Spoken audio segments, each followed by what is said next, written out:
Assalomu alaykum, sevimli sizlar. Qanavinglar yaxshimi? Obdan turibsizlar.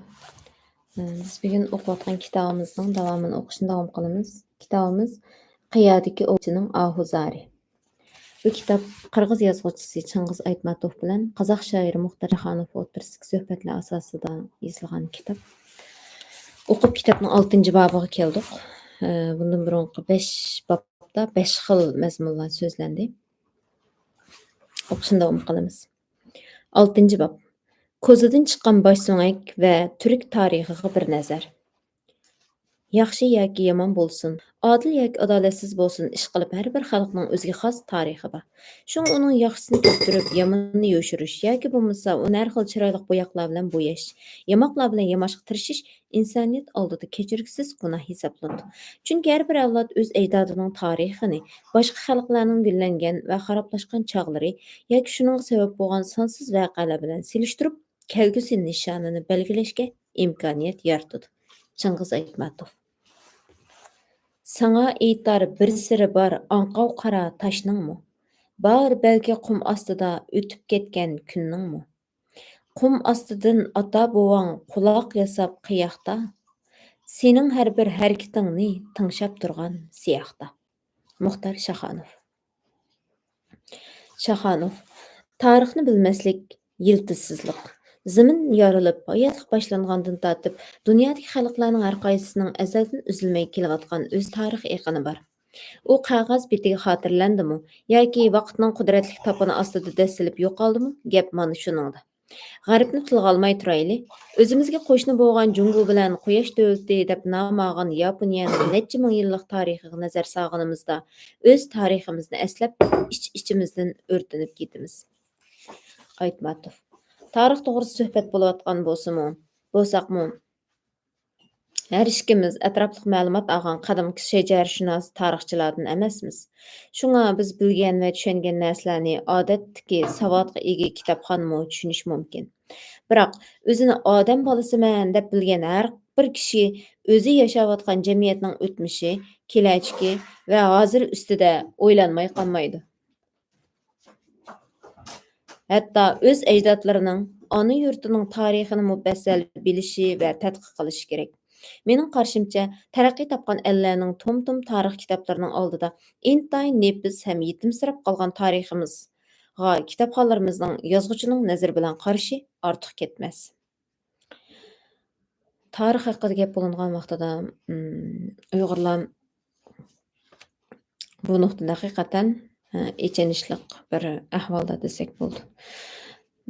Mangu tashlarga yozilgan tarixlar yoki undan keyingi narsalarga uni buni degan bo'lsaqmi, bizningki nurg'unlagan qimmatli tarixiy meroslarimiz, yozma yodgorliklarimiz qolgan bo'lsa-mu, biroq Uyg'urlarning tarixiga, shu davr tarixini aks ettirib beradigan narsalar, Uyg'urlarning o'z qalbi bilan yozilgan narsalar bek oz yoki yo'q deyarlik.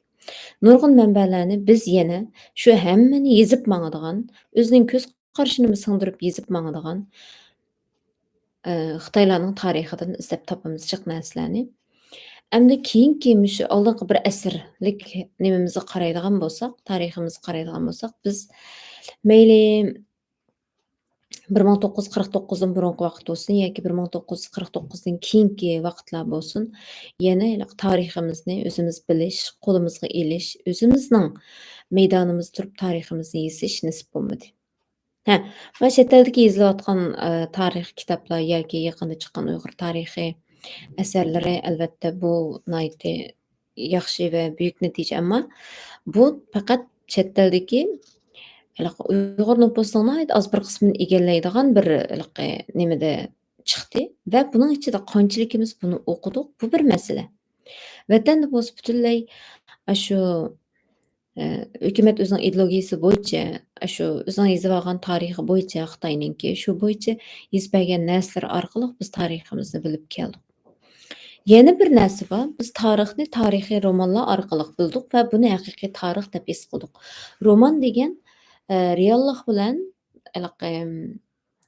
birlashib ketgan bo'ladi. Hamda biz Uyg'ur tarixiy romanchilikka asosliq sotsialistik realizmlik uslub bo'yicha yozilgan deydigan bir gaplarimiz bo'ladi. Ya'ni realizmni asos qilgan holatda avtorninki badiiy tafakkuri va o'zininki təsəvvürünü birləşdirib yazğan bolىدۇ. U ھەقىقىي چىن تارىخقا تەڭ ئەمەس. شۇڭا مەلۇم بىر ۋەقە ئۈستىدە ھەر خىل ھەر ياڭزى يېزىلغان ئەسەرلەردە بىزنىڭ كاللىمىز گاڭگىراپ قالىدۇ. مەسىلەن، بىرلىرى ئاپپاق خوجىنى قەھرىمان قىلىپ يارىتىپ يېزىشى مۇمكىن. بىرلىرى خەلقىمىزنىڭ مانا مۇشۇنداق تېرىپ-بېرەن بولۇپ كېتىشىگە سەۋەب بولغان بىر كىشى سۈپىتىدە يېزىشى مۇمكىنچۇ بىر ئوخشاش نېمىنى. مۇشۇنىڭغا بىر مىسال دەپ ئۆتەپ كەتسەم، جاللات خېنىم رومانى ياسىنجان سادىق چوغلۇق تەرىپىدىن يېزىلغان رومان. مەنمۇ ئوقۇغان. ھەقىقەتەن ئەمدى ئۇ جاللات خېنىم ياسىنجان سادىقنى ياسىنجان سادىق قىلىپ خەلققە تونۇشتۇرغان ناھايىتى شۇ ئەسەرلىرى ئىچىدىكى ياخشى يېزىلغان بىر ئەسەر. بۇ ئەسەرگە بىزنىڭكى ئوقۇتقۇچىمىز، ئۇستازىمىز ئابدۇسالام شۈكۈر نۇھنىڭ بەرگەن بىر باھاسى باتتى. بۇ باھا جۈملە مۇنداق: ئۇيغۇر تارىخىدا لەنەت تۈۋرۈكىگە مەخلىنىپ كەتكەن بىر ئايالنى قەھرىمان سۈپىتىدە ئوتتۇرىغا چىقالاش ۋە ھەر كىمنىڭ قەلبىدە قەھرىمان قىلىپ يارىتالاش ياسىنجان سادىق چوغلۇقنىڭ بۇ ئەسەردىكى ناھايىتى ئۇستا بەدىي مۇۋەپپەقىيىتى بولۇپ ھېسابلىنىدۇ دېگەن. بۇ شۇنداق دېگەن گەپ. دېمەك، جاللات خېنىم تارىختا مۇشۇنداق بەك جىق ئادەمنى ئۆتتەيگەن، ھەتتا كاللىدىن مۇنار ياسىغان، كىشىلەرنىڭ قېنىنى ئېقىتقان.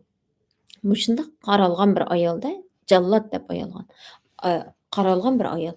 ئەمما يازغۇچى بۇنى يېزىش ئارقىلىق جاللات خېنىمنى ئوقۇغان ۋاقتىمىزدا ھەممىمىز بىر خىل پۇخادىن چىقىپ قالغاندەك، ئاشۇ ئادەملەرنى ئۆتۈرۈپ نېمە قىلغاندەك، جاللات خېنىم ھەممىنى توغرا قىلغاندەك قەلبىمىزدە بىر قەھرىماندەك يارىتىلدىغۇ.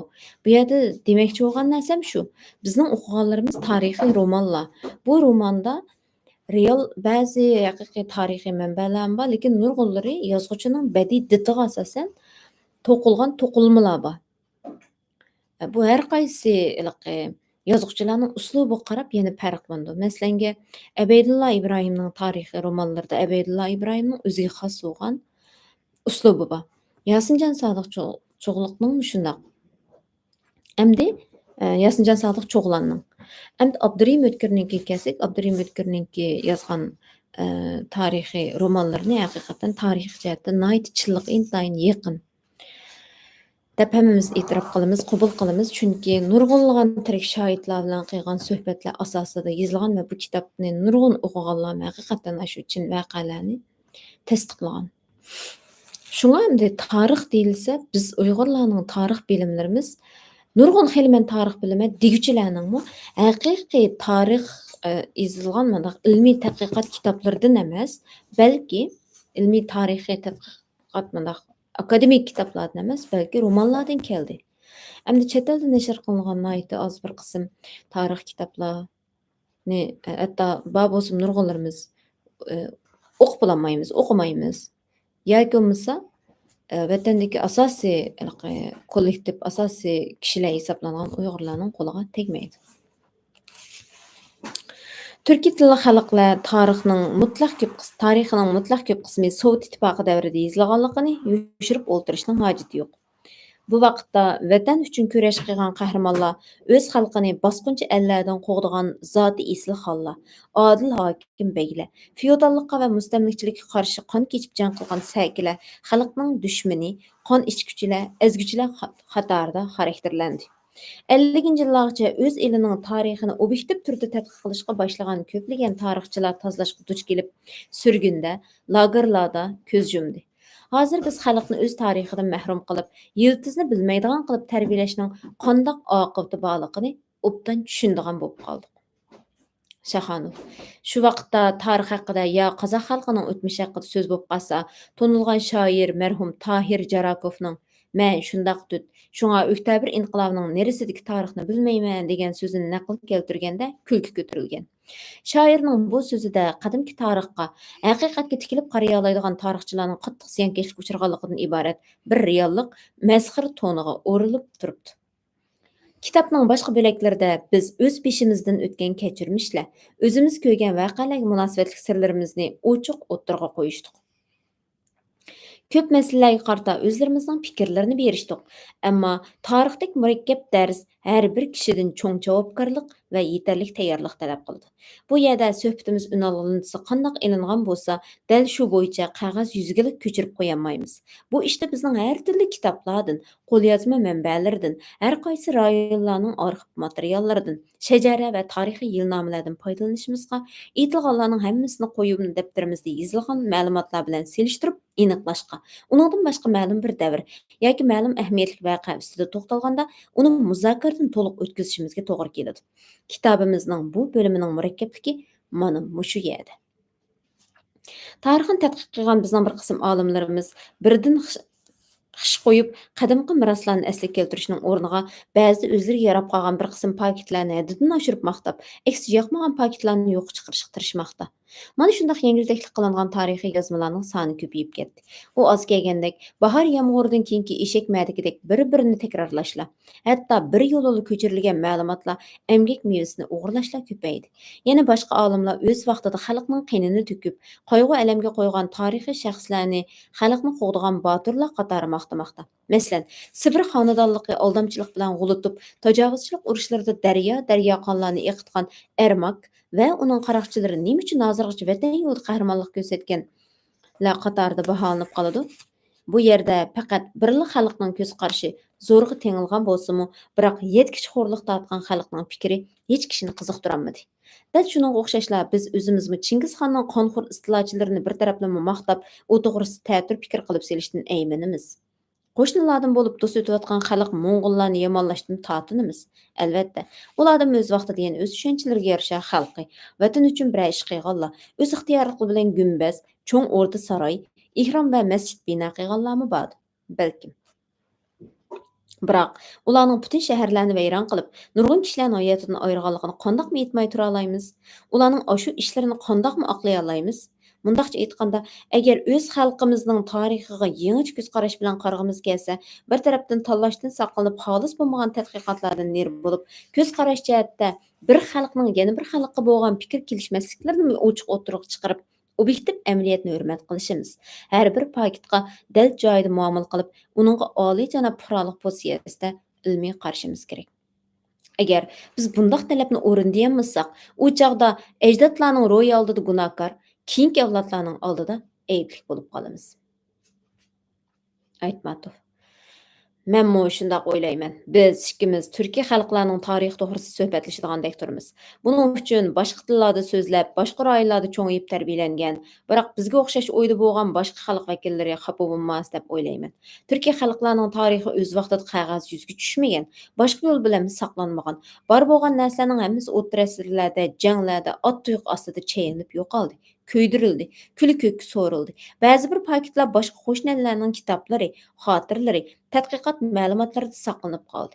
Uning ustiga u tarixlarda Turkiya xalqlarining turmushi boshdan oxir aniq yozilmagan yoki radlik yozilganlari yo'q. Shunga, agar biz qirg'iz va qozoq xalqlarining tarixini boshqa tillardagi manbalar asosida har qaysi asrlarda yozilgan barliq yilnom tuzishiga o'xshash o'lchamda radlik bayon qilib bera olsak, shuning o'zila bizning kitobxonlar oldida oz bo'lsin qilib bergan xizmatimiz bo'lib qolg'ay. Meningcha, boshqa qo'shni rayonlarda yashayotgan qarindosh xizmatdoshlarimiz bizning bu kitobimizda o'z tariximizga ko'z silib, ularning tarix merosi ustida to'xtalmaganimizga xafa bo'lmas balkim. Biz bo'linishni ko'zlamasdan, aksincha o'zimiz yo'qotgan narsalarni qaytadan tepib, aniqlab, o'chib ketayotgan izimizni yangilab olishni ko'zlayapmiz emasmi? Bizning ulug' bovimiz Al-Farabiy ota o'z bolalarining oldida javobgar bo'lganidek, har bir xalqmi o'z tarixi uchun javobgardir deb yozgan. Olim, arxeologlarning insoniyat butkul yer shariga Afrikadan taqalgan degan fikr qanchalik darajada to'g'ri ekanligiga menmi bir nima deyamayman. Ular bilan tanlashqinmi yo'q, biroq biz yer sharidagi 5 milliarddan ortiq kishilarning minglagan millat va xalqlarga bo'linganligini bilamiz. Insoniyatning taraqqiyot yo'lini aks ettirgan shu to'limi uzoq musofalar jarayoni uch cho'ng davrga, qadimgi tarix, o'rta asr tarixi, oxirgi asrlar tarixi deb bo'lib qaraladi emasmi? Mana shu shartli turda uch davrga bo'lingan 2 milliondan yildan ortiq vaqtni o'z ichiga olgan mezgil insoniyat tarixidan iborat. Ajdodlarimizning hayoti qadimgi davrlarda tabiat bilan zich bog'langan. Odam tabiat bilan birlikda taraqqiy qilib, bir-biridan ayrilmas bir gavda bo'lib kelgan. Hozirgacha cho'ng bir sir bo'lib kelayotgan bir narsa, insoniyat nemishqa 4 irqqa, ya'ni oq, qora, sariq, qo'ng'il bo'lib bo'linib ketgan. Bu yerda bu yer yuzini to'pon balasi qaplagandimi, ulug' muz davridimi yoki uningdan keyinmi? Mushu kungacha odam paydo bo'lishining tepishmoqlari to'liq yechilmadi. Shundoq bo'lsin inson nasllari yer sharidagi ekologiyalik ahvol yaxshilangandan keyingi 10-20 ming yildan beri aktiv turda taraqqiy qilishga boshladi.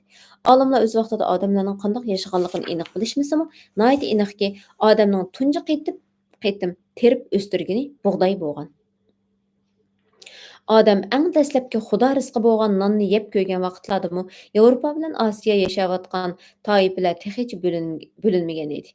Hozirgi Italiya, Gretsiya, Kichik Osiyo va Janubiy Jungo rayonlarida odam nihoyat oz. O'rmonlar zich qoplanib turadi. Afrika, Arab, Iroq, Sharq va Shimoliy Jungo u vaqtlarda suvsiz issiq qum cho'li edi. Janubiy Afrikani shimol tarafdan tropik balvoq o'rmonlar qurshab turadi. Hayotliq sharq taraflarida davomlashib, andan keyin bu rayonlarga boshqa qit'alardan yo'tkilib kelishga boshlagan. Keyinchi butun yer sharini qoplagan to'pon balasi yuz bergan vaqtda Hindiston, Eron, O'rta Osiyolarda odamlarning dastlabki to'pi urug' va jamoat barliq kelib, o'sha egiz tog' etaklaridagi mo'l ekinzorliq yerlarga chek-chegarasi ko'rilmagan cheksiz dalalarga o'ltiraqlashishga boshlagan. Har bir el o'z balolig'ini besib o'tib vujudga kelgan obig'in. Qadimgi odamlar dinozavr va mamutlarni o'z ko'zi bilan ko'rgan. Nemislar, inglizlar, ispanlar, fransuzlar, yaponlar, koreyaliklar, farislar, arablar, hindiylar va junguluqlarning hammasi tinchlik va gullab yashnash ustida o'ylashgan. Bilimlarni kengaytib cho'nqurlashtirishni ko'zlagan. Ular har turli sabablar bilan zo'r milliy birikmalarni tuzishgan. Shu millatlar va urug'lar qatorida O'rta Osiyoni egallagan saklar bilan g'ullar taqdir buyrug'i bilan Oltoydan Vizantiyagacha Erondan Shimoliy Muz okeanigacha ko'chib yurib, o'ltiraqlashib gullangan. Hozir shu xalqlarning qaysi birinchi bo'lib shahar saroylarni qurganligini, ilmda rivoj tepib, yiziqni o'zlashtirib, madaniyatni taraqqiy topqizganligini aniq aytish qiyin. Dal shuningga o'xshashlar kimlar otlarining quyrug'ini tugib olib, yiroq rayonlarni besilish uchun tajovuzchilikqa chiqqanligini bilmaymiz. Hozir Qozog'iston zaminidagi eng qadimgi qurol-yarog'lar, eng nafis turmush tirikchilik saymonlari va madaniy buyumlar tepilayotgan bo'lsa-mu, u narsalarni, bu yerlarni egallab yotgan bizning qadimgi bovlarimizga taalluq alomatlar deb aytishga bo'lmaydi. Undaq aytishning o'zi ilmiy ko'z qarashidan olganda to'g'ri emas. Bu cheksiz rayonlarda milodiydan burungi 3-8 asrlarda qanday xalqlar yashamagan? Ularning ko'pinchisi bizga ma'lum. Biroq shu yerlarda qozon esib, o't yoqib, urug' avlodi qolgan qanchalik el va urug'larning borligi bizga texi noma'lum. Masalan, fillar. Fillar Finlandiyaning asos xalqi bo'lib hisoblanadi. Ning ajdodi burundanlar qozoq zaminida yashashgan. Yoki bo'lmasa qadimgi Rim qabristonligining biridan tepilgan o'zgacha usulda kashta chiziqlar bilan bezalgan askarlarning bosh kiyimi, do'bilg'isini o'n askarlarining bizningki emas, uning otilla qarashli askarlarning qon tari singan emas deb kim kesib ayta oladi? Kim buningga to'g'ridan to'g'ri qarash chiqa oladi? Albatta, qadimgi dunyo tarixini hozir yer sharida yashayotgan xalqlarning ota-bobolari yaratgan va ularning har biri insoniyatning rivojlanish tarixida o'z izlarini qoldirgan. Shahanov. Balkim insonlarning yer yuzidagi jamoatlar paydo bo'lishga boshlaganda, ya'ni odam yerdan amdil gavdasini ko'tarib o'zini aql idrokli jonli qatorida his qilib, odam to'plari jamoat shakllanishga boshlaganda, butun insoniyat bir butun bo'lib, keyingi vaqt o'tgan sari parchalanib, bora-bora yangi hayot rayonlariga berib, ko'chib yurib, har turli tarixiy voqea va sharoitlar ta'sirida bir-biridan yiroqlashib, rivojlanish jihatda bir-biridan eshib ketib va orqada qolib gullangan bo'lsa kerak. Bo'lmasa Afrikaning ba'zi xalqlari bilan Amerikaliklarning o'rtasida dengiz bo'lib turgan yaponlar bilan indiyalarning bir-biri bilan bo'lgan osmon zamin farqini qanday tushuntirish kerak? Bir xalq ikkinchi bir xalqdan madaniyati bilan ortiq yoritilgan emas. Xalqning hammasi yaralganda tabiatning imkoniyatlari o'xshashlaydi. Amerikani echish yuz berganga qadar uning asli xalqi indiyalar o'zlarining milliy madaniyatini saqlab yashab kelgan. Ularning madaniyati va qo'llanarvanchiligi alohida taraqqiy topgan. Ammo ular oxirgi 300 yil ichidagi mustamlika mezgilida yashashga zarur bo'lgan narsalarni saqlab qolib, boshqa ko'plagan narsalarni yo'qotdi. Bu yerda Abdur Amdi Aytmatov davomini o'qiymiz. Aytmatov bilan Muxtor Shahonovninki shu insonlarninki barliq kelish jarayoni haqida ko'z qarashi zodi qaysi xil ko'z qarash buni aniq bilgili bo'lmaydi. Chunki masalan biz maktabda o'qigan vaqtimizda, emm, qanday o'rgandik kitobda? Tədrici taraqqiyot nazariyasini, ya'ni Darwinning tədrici taraqqiyot nazariyasi bo'yicha insonlarninki qanday to'ralganligi va maymundan insonga o'zgarganligini eee, shuni rost deb o'rgandik. Hatto to'liqsiz birinchilikdagi tarix kitobimizda Bejing odami, Yuanmu odami, ularning bosh suratlari mandaq turgan Bejing odamlarini, uning yeniga ayliqdek orangutan shimpanzini berib rasmlar bilan rostlashda qilgandek ko'rsatib bizga tarix tashlab o'qitgan. Endi balkim, Sovet Ittifoqidami mushundaq qarash menimcha kommunizmninki o'rtaq sotsializm deb qo'yaymi, kommunizm deymi, kompartiya deymi, nima ish qilib, bularning o'rtaq, aloyidligi balkim o'xshash bo'lishi mumkin. Bularninki vakillik qilayotgan ideyasi shumi? Yoki bo'lmasa, shu odam ata zamonasidan boshlab işte Alloh yaratgan damdi yoki bu nuqta bir-biriga aralashib ketamdi? Bilmaymiz. Ha, hamda insoniyatninki boshlangan madaniyati va insoniyat boshlangan yerlar issiq rayonlar degani, buni menimcha hamda, odam Odam alayhissalom jannatdan zamonga tushirilgan vaqtida qo'g'lab chiqarilib, hamda shu Ka'ba atrofida u bu deyiladigan balki sug'oqmishlar dedi, balkim u muzdavirlarga udil kelishi mumkin deydigan har xil shu farazlar bor, maqollar bor bu haqda yozilgan. Ammo to'pon balosidan keyingi umumyuzlik insonlar e'tirof qilgan narsa, ya'ni Nuh alayhissalomning kemisini topdik deydigan xabar chiqqan bo'ldi, izlayapmiz deydi. Bu bir sirg'u. Ammo Nuh alayhissalomning kemasininki shu haliqi Kapta Zaytun Shixi tishlab kelgan vaqtida hozirgi shu Babul daryo Suriyaninki va Turkiyaninki chegarasi bo'lgan o'sha yerda bir yerga chiqqanligi ko'proq xalqaro tarafidan mushundaq e'tirof qilindi va insonlarning shu Babul madaniyati, ya'ni to'pon balosidan keyingi bu insonlar, ya'ni Nuh alayhissalomdan keyingi gullangan va shu hozirgacha bo'lgan oraliqdagi insonlarninki shu yangi boshlanish va taraqqiy qilish yeri shu yer, ya'ni asosan xeli issiq rayonlar. Bu ko'pinchalar e'tirof qilgan bir xil ko'z qarash. Men shunday o'ylayman. Aytmatov. Bularning hammasiga mustamlika qilinish psixikasi sabab bo'ldi. Dunyo olimlarining Afrika va Osiyo xalqlarining orqada qolishining yoki Avstraliyaning asli xalqining Yevropa xalqlariga qaraganda iqtisod, siyosat, madaniyat jihatlarda orqada qolishining sababi u xalqlarning ishlab chiqarish emgak elib berishda qobiliyatsizlikning davomlashishi. Bu ishlab chiqarish emgaki har vaqt bilimga intilishni talab qildi. Biroq bu jihatda u xalqlar Yevropaliklarning taraqqiyot saviyasini orqada qolgan degan qarash hozirgacha hukm surmoqda va irqiy nazariyalarning bir qismi bo'lmoqda. Ammo rostini aytganda buning sababi shu ellarga asrlar bo'yi yurgizilayotgan to'g'ri bo'lmagan muomala, mustamlikachilik va irqiy siyosat. Bu siyosatni Yevropaliklarning bo'yniga og'iz kelmadi. Ularning oxirida o'ylab topgan shu nazariyalari amaliyotga aylanib, hatto taqilib, taraqqiy qilib, mustamlika joylarni besib olish va bo'lib olishdan elib berilgan ko'plagan urushlarning sababchisiga aylanib qoldi. Amaliyotda ba'zi davlatlar iqtisodiy jihatda buning mumkinchiligi bo'lsa va sharoit yer bersa, bir necha yil boshqa rayonlarning oldiga o'tib ketalaydi. Yaqin asrda Yevropaning ko'plagan rayonlari Osiyo rayonlaridan madaniyat va turmush saviyasi jihat orqali qolgan. Oxirgi 400 yilda Yevropa ulardan eshib tushdi. Yana yaqinda orqada qolgan deb qaralgan rayonlar Janubiy Koreya. Janubiy Koreya degan shu Koreya shu. Tayvan, Singapur va boshqalar dunyo iqtisodida alohida o'rinni egallab, taraqqiyot sur'ati dunyoning oldin qatoridagi 5 rayonga yetishib oldi. Menimcha, bir jumla so'z bilan aytganda, afrikaliklar mustamlikachilik chambaragida zo'rlik bilan ishlash kerak degan o'xshash ko'z qarashlarni oq tanlik aqlliq, qora tanlik aqlsiz degandek adolatsiz irqiy ayrimchilik nazariyalarini biroqla cho'rib tashlash vaqti yetib keldi. Bu yerda mana bir narsa bo'ladi. Egilib olingan, besib olingan va mustamlika qilinib olingan tuproqdagi kishilarga odil muomala bo'linmaydi. Ularning shu zamonning taraqqiyotiga tang yetishib olishiga yo'l qo'yilmaydi. Ularningki bilim, ma'rif va yana kelib bu besib olingan kishilardagi mag'lub bo'lish, o'zini kamsitish va psixika jihatdagi bu taraflarni demay turaylik. Bularda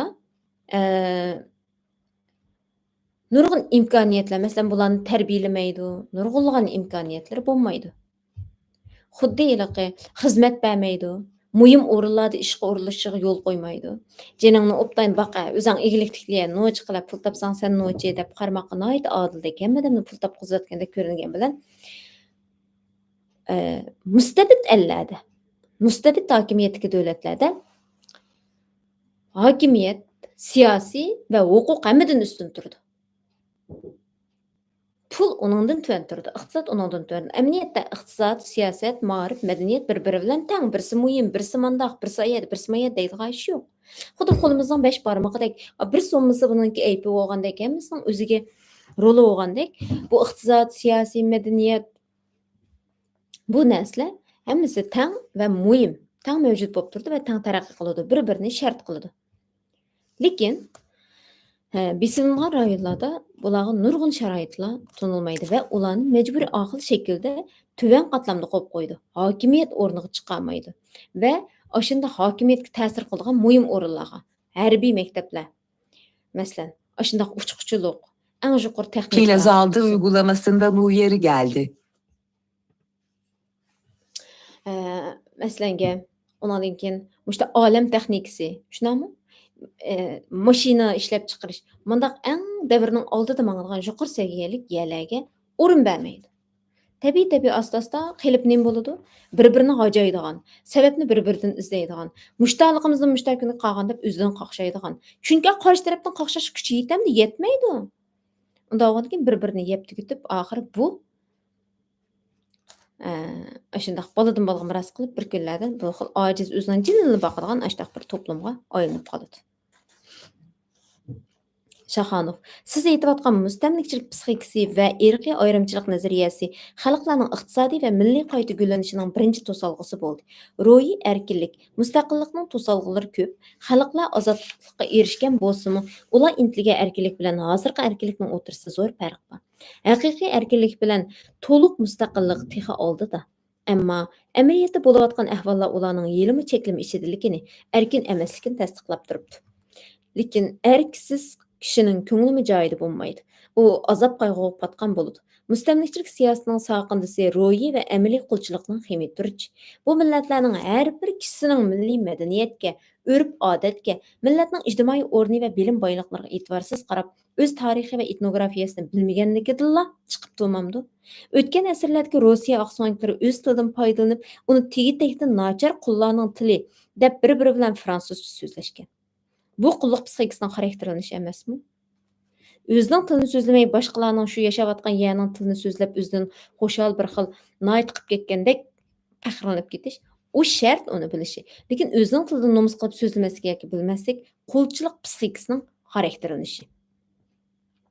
Ammo Ko'shimxon va uning barliq avlodini qirib tashlagan Ermakni Sibirga ozodlik berguchi, uning harbiy yurishlarini Sibiriya xalqining yorqin kelajakka boshlovchilar deb keldik. Bu burun bo'lgan ish. Lekin yaqindan Char podshohligining mustamlikchilik siyosatini O'rta Osiyo xalqlarini yovvoyilik va madaniyatsizlikdan qutuldirgan, bilim berib zo'r madaniyatga erishtirgan deb maqtaganliklarimizni nima deb tushundiramiz? Buni hech nima deb tushundirmaydi. Mustamlika bo'lib qolgandan keyin, beshida dastlab tug'gandan keyin manda yesi, anda yesi deb yozdirdi. Yozdimsa o'zi yozdi, yezib o'qitdi majburiy. Shuning bilan e'tirof qilindi. Xuddi 1949 dan keyingi vaqtni ozodlikdan keyin deb atagandek va ozodlikdan keyingi adabiyot, ozodlikdan keyingi manda deb atagandekchu. Shuning bilan o'xshash ish bu. Qandaq bo'lmasin, insonlar tarixining yiroq asrlargacha cho'nqirlab ketmasakmi, tili, dini, qurol yaroqlari yaqin keladigan qarindosh xalqlarni yot el deb ezish, besish misollarini yetarli tepishga bo'ladi.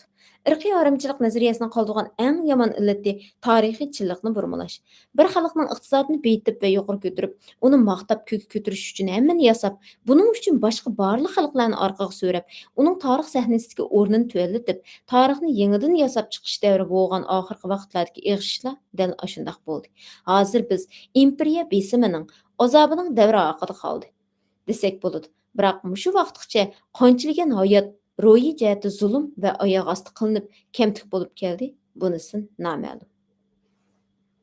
Aytmatov. Xan podshohligi tarixi G'arb yurt shajarasi degan kitobda sak qabilalar to'g'risida belgilik foydalanish qimmatiga ega ma'lumotlar bor. O'rta Osiyoga yerleşken bu qabila chavandoz, botir xalq bo'lib, dushmaniga shafqatsiz, do'stlarga oq ko'ngillikni bayon qiladi. Biroq shuning bilan birga yana munda xaraktermi bor.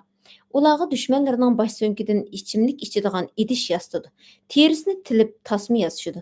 Biroq buningga o'xshash ko'plagan xalqlarning tarixida yuz bergan yirtqichlik hozirgi zamon kishilar tarafidan ayblanib kelmoqda. Shunga qachonlarda bo'lib o'tgan ishlarni deb yursa, uningga ayblanmasmiz deb o'ylayman. Sak rahbarlar olamdan o'tganda uning qo'l ostidagi xalq qattiq qayg'urib, bizi istiq qurollarni o'ziga urib qon chiqarishgan.